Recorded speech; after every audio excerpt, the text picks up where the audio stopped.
हम किसी मुद्दा पे डर के मारे चुप नहीं बैठे हैं। हाई स्कूल के लिए हमने पूरी जोर मेहनत की थी। जाति समीकरण तो बिहार में हो भी है, बिना जाति का राजनीतिक यहाँ पर हो ही नहीं सकता है, खास करके बिहार में। शांत किशोर की पार्टी है जनसुराट पार्टी, क्या उनसे अगर कोई प्रत्याशी चुनाव लड़ेंगे तो क्या लगता है क्या प्रभाव पड़ेगा? देखिए 2025 का चुनाव जो है महागठबंधन बनाम एनडीए होगा, इसमें कहीं कोई दो राय नहीं है। लेकिन 5 साल इस सिमरी बख्तियारपुर में किसने समय दिया है उसको भी जनता देख रही है। आपका स्वागत है। बहुत बहुत आभार। आई लव रानी बाग के इस फेसबुक पेज पर आज हमको अपनी बात रखने का मौका दिए हैं। बहुत बहुत आपके तमाम दर्शकों का आभार प्रकट करते हैं। पुनपुन जी, जनता क्या चाहती है, क्या मुद्दे होंगे चुनाव को लेकर, विकास को लेकर क्या मुद्दा है? देखिए सिमरी बख्तियारपुर का मुद्दा तो कोई ज्यादा अंतर दिख नहीं रहा है। सबको पता है कि विकास पहली प्राथमिकता है। वो चाहे हम तमाम युवा हो या किसान हो या मजदूर हो या फिर महिलाएं हो, सभी के लिए विकास पहली प्राथमिकता है। और विकास का मुद्दा पर ही 2025 का चुनाव लड़ा जाएगा। और जो विकास जो है वो सिमरी बख्तियारपुर में भी दिख रहा है। ऐसा नहीं है कि पूरी तरह से यहाँ पे विकास नग्न है, लेकिन विकास का भी अपना अपना एक अंतर आता है पहले और अभी के समय में। तो विकास हमेशा से होता आया है। तो विकास का सिर्फ अंतर है कि विकास पर वोट हम लोगों को देना है, विकास को परखना होगा कि कौन प्रतिनिधि हमारे लिए अच्छा विकास किए हैं, कौन नहीं किए हैं। इस पहली प्राथमिकता तो विकास ही रहेगा इस विधानसभा चुनाव में।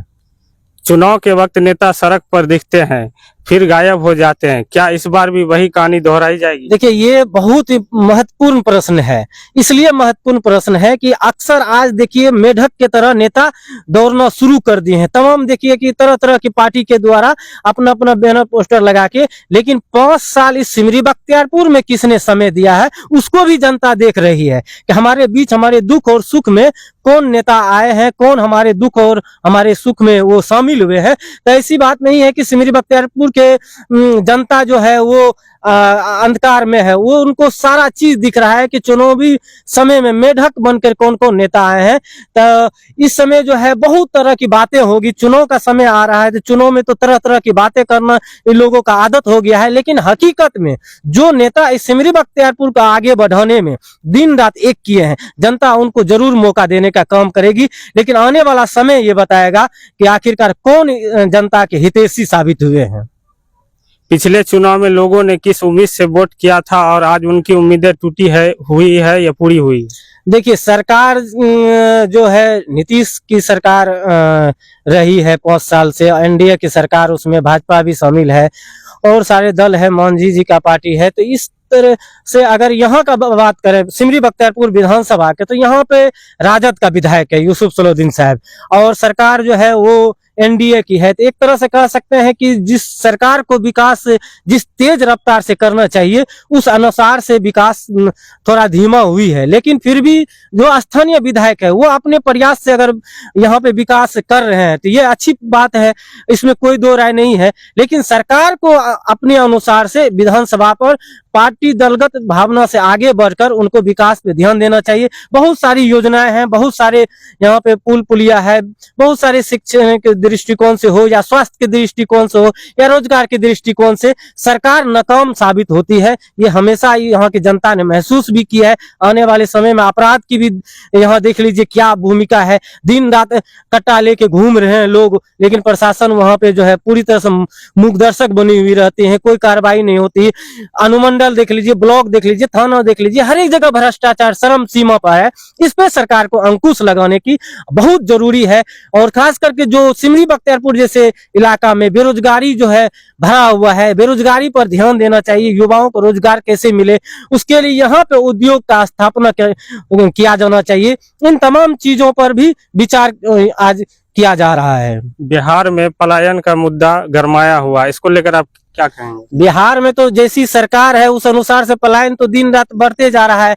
इस सरकार में तो पलायन एक अभिशाप बन चुका है और इस पर नीतीश कुमार विफल साबित हुए। भले वो कितनी बीजेपी का नेता हो या जदयू का नेता हो, कितनी बड़ी बड़ी बातें कर ले, लेकिन पलायन के नाम पे पूरी तरह से नाकाम रही है। पलायन रोकने के नाम पर यह सरकार विफल साबित हुई है। आज जो है बिहार का जो है तमाम युवा बेरोजगार होकर दूसरे राज्य जा रहे हैं मजदूरी करने के। इस यहाँ का कारण ये है कि यहाँ पर न एक फैक्ट्री है, न एक कारखाना है, और इसी का कारण है कि लोग यहाँ पे रोजगार नहीं मिल पा रहे हैं यहाँ के युवाओं को, इसलिए पलायन करने के लिए मजबूर है। ये शर्म की बात है इस सरकार के लिए कि जो सरकार 20 साल से इस बिहार में राज कर रही है, उसके रहते हुए यहाँ के युवा जो है, यहाँ के मजदूर पलायन करने के लिए मजबूर हो रहे हैं। तो इस पे आत्मचिंतन करने की जरूरत है। अब तो चुनाव का मौसम आ गया है। इस चुनावी मौसम में जो है हम लोगों को जागरूक होना पड़ेगा, बिहार के युवा को जागरूक होना पड़ेगा। सिमरी बख्तियारपुर में जातीय समीकरण या ज्यादा असर डालेगी या फिर विकास का मुद्दा ही हावी रहेगा? देखिए, जाति समीकरण तो बिहार में हावी है। बिना जाति का राजनीतिक यहाँ पे हो ही नहीं सकता है। खास करके बिहार में जाति के साथ साथ जो है ना विकास भी यहाँ पे मुद्दा रहेगा। जाति तो रहेगा ही रहेगा, इसमें कोई भले कोई कितनी बातें कर ले, लेकिन जाति का मुद्दा यहाँ पे हमेशा से रहा है और आगे भी रहेगा। इस बार चुनाव में नए चेहरे को मौका मिलेगा या फिर वही पुरानी राजनीति हावी रहेगी?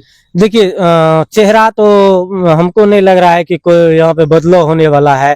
यहाँ सिटिंग विधायक है आरजेडी का यूसुफ सलाउद्दीन, उनका तो मेरा जो व्यक्तिगत राय है उनका तो फाइनल है ये राजद की तरफ से।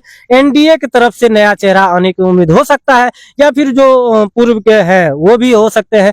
लेकिन एक जो है ध्रुव जो है वो यहाँ पे पूरी तरह से स्थापित है।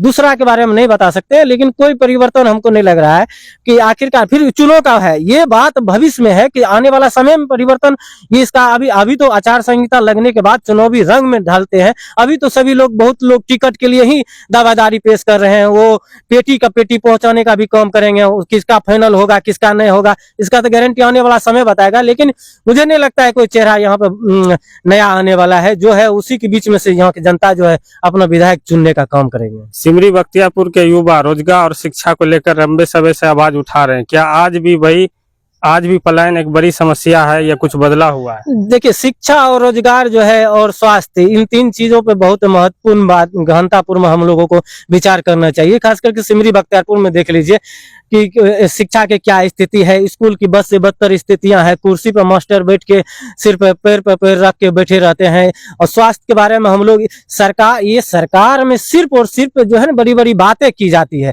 हकीकतें वो नहीं है। अस्पताल में जो है एक कुत्ता काट लेने के बाद उसका सुई नहीं मिल पाता है, और स्थिति ऐसी है कि वहां पे जो है पेशेंट जाने के बाद वहां पर सिर्फ दलाली किया जाता है। और शिक्षा के क्षेत्र में यहाँ पे कुछ होना चाहिए, डिग्री कॉलेज का होना चाहिए। क्या है कि यहाँ के जो बच्चा जो है वो दूर दराज तक क्या कहते हैं स्नातक करने के लिए उनको बाहर जाना पड़ता है, तो डिग्री कॉलेज की यहाँ पर स्थापना अति महत्वपूर्ण है।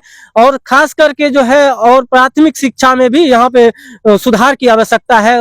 यहाँ की स्वास्थ्य व्यवस्था में सुधार की जो जरूरतें हैं। सिमरी बख्तियारपुर नगर परिषद क्षेत्र के भौरा में डिग्री कॉलेज का निर्माण हो रहा है। देखिए, डिग्री कॉलेज का निर्माण का हम लोग स्वागत करते हैं, इसमें कोई दो राय नहीं है।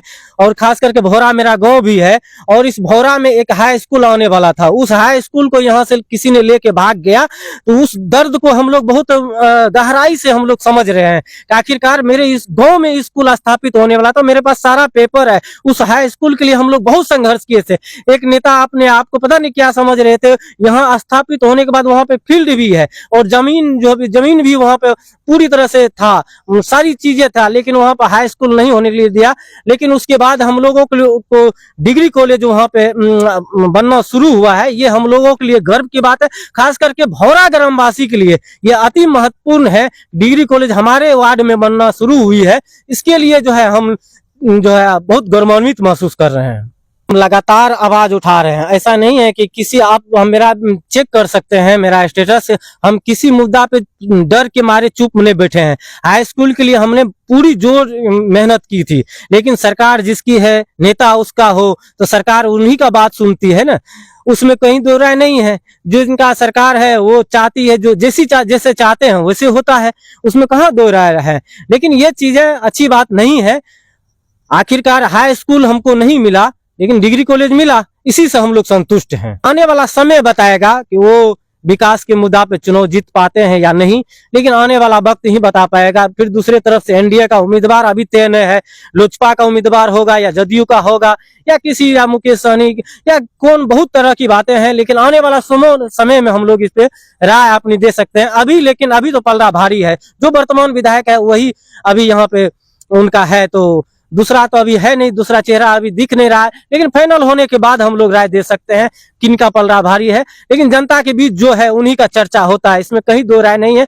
जो दुख सुख में शामिल होते हैं, तो वैसे भी सिमरी बख्तियारपुर है, यहाँ पे पासा कब क्या हो जाएगा उसका कोई गारंटी नहीं है। सिमरी बख्तियारपुर विधानसभा में आने वाला 2025 में कुछ नया दिखने के लिए मिले, ये भी कोई असंभव नहीं है। बहुत तरह की बातें हैं, लेकिन आने वाला समय ये बताएगा कि कौन क्या होगा। सिमरी बख्तियारपुर में एक नई पार्टी आई, प्रशांत किशोर की पार्टी है, जनसुराज पार्टी। क्या उनसे अगर कोई प्रत्याशी चुनाव लड़ेंगे तो क्या लगता है क्या प्रभाव पड़ेगा? देखिए 2025 का चुनाव जो है महागठबंधन बनाम एनडीए होगा, इसमें कहीं कोई दो राय नहीं है। लेकिन जनसुराज का अभी शुरुआती है, लेकिन उस तरह से जो है उनका वो देखने के लिए धरातल पर नहीं मिला है। कोई अगर उम्मीदवार है, अगर वो मेहनत कर रहे हैं तो जनता उन पे भी विश्वास कर सकती है। ऐसा नहीं है कि कोई बाहरी कैंडिडेट हो, स्थानीय हो, जो यहाँ का लोकप्रिय हो, ऐसा हमको नहीं लग रहा है अभी उस तरह का कोई।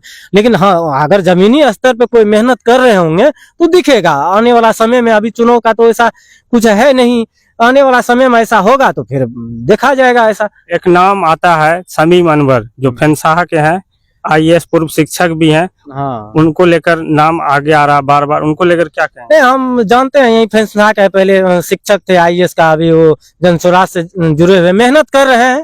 देखिए राजनीतिक है, कोई भी स्वतंत्र है, सब चुनाव लड़ सकते हैं, किसी भी दल से कोई भी उम्मीदवार हो सकता है। हमको भी सपना है, हम भी लड़ सकते हैं, ऐसा नहीं है कि सब मेहनत कर रहे हैं। देखिए आने वाला समय बताएगा किनका पलड़ा भारी है, जनता किसको कितना चाहती है, जनता के दुख सुख में कौन कितना जा पाते हैं। ऐसे सबको अधिकार है, सब चुनाव लड़ सकते हैं।